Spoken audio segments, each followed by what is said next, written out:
এবার জামায়াতের প্রশংসায় পঞ্চমুখ আওয়ামী লীগের ফ্যাসিস্ট মন্ত্রী নওফেল। আওয়ামী লীগের নেতা ফ্যাসিস্ট মহিবুল হাসান চৌধুরী নওফেল সামাজিক যোগাযোগ মাধ্যম ফেসবুকে একটি ভিডিও বার্তায় জামায়াতে ইসলামী নেতাদের কখনো অসম্মান করেনি বলে দাবি করেছেন। সোমবার তার ভেরিফাইড ফেসবুক পেজে এসে এক ভিডিও বার্তায় তিনি এসব কথা বলেন। ভিডিও বার্তায় নওফেল বলেন, গোলাম আজম সাহেব এবং মাওলানা দেলোয়ার হোসেন সাইদি সাহেবের সাথে কখনো অসম্মানজনক আচরণ করা হয়নি, একদিনের জন্য না।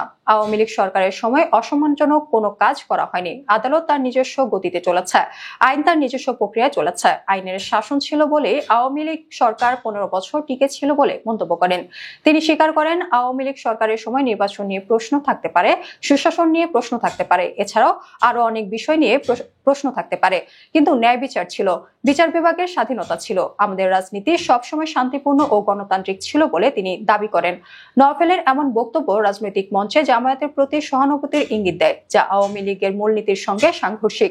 তবে এ বিষয়ে জামায়াত নেতাদের প্রতিক্রিয়া জানতে চাইলে তারা মন্তব্য করতে অস্বীকৃতি জানান। প্রসঙ্গত, গাজীপুরে আটকের পর থানা থেকে আওয়ামী লীগ নেতা শফিকুল শিকদারকে ছাড়িয়ে নিতে বিক্ষোভ মিছিল করেছেন জামায়াত নেতারা।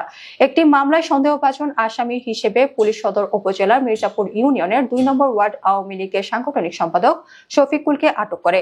শফিকুল ওই ইউনিয়নের মৃত নুরুল হকের ছেলে। আটকের পর জামায়াতের 70 থেকে 80 জন নেতাকর্মী বিক্ষোভ মিছিল নিয়ে থানা প্রাঙ্গণে যান এবং শফিকুলকে ছেড়ে দেওয়ার দাবি জানান। জুলাই আন্দোলনের সময় রাজধানীর কলাবাগান এলাকায় বৈষম্য বিরোধী ছাত্র আন্দোলনের সহ সমন্বয়ক সালাউদ্দিন জাবেদকে মারধর সহ হুমকির মামলায় নিষিদ্ধ ছাত্রলীগের 2 নেতাকে গ্রেফতার দেখানো হয়েছে।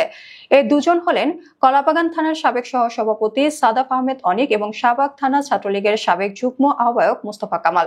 এর মধ্যে কলাবাগান থানার সাবেক সহ সভাপতি সাদাফ আহমেদ অনিককে গ্রেফতার দেখানোর বিরোধিতা করে শুনানি করেন ঢাকা আইনজীবী সমিতির সিনিয়র সহসভাপতি এবং জামায়াত সমর্থিত আইনজীবীদের সংগঠন বাংলাদেশ লয়ার্স কাউন্সিলের যুগ্ম সম্পাদক অ্যাডভোকেট আব্দুর রাজ্জাক।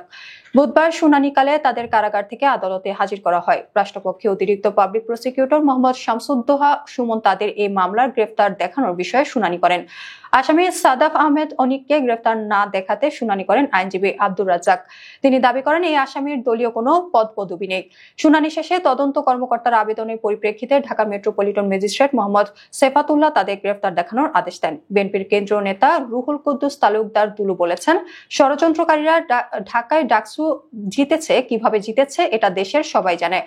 যারা 15 বছর আমাদের শোষণ করলো, হামলা করলো, গুলি চালালো, বছরের পর বছর আমাদের জীবন থেকে কেড়ে নিল, ওই আওয়ামী লীগের সঙ্গে আতাত করে জিতেছে।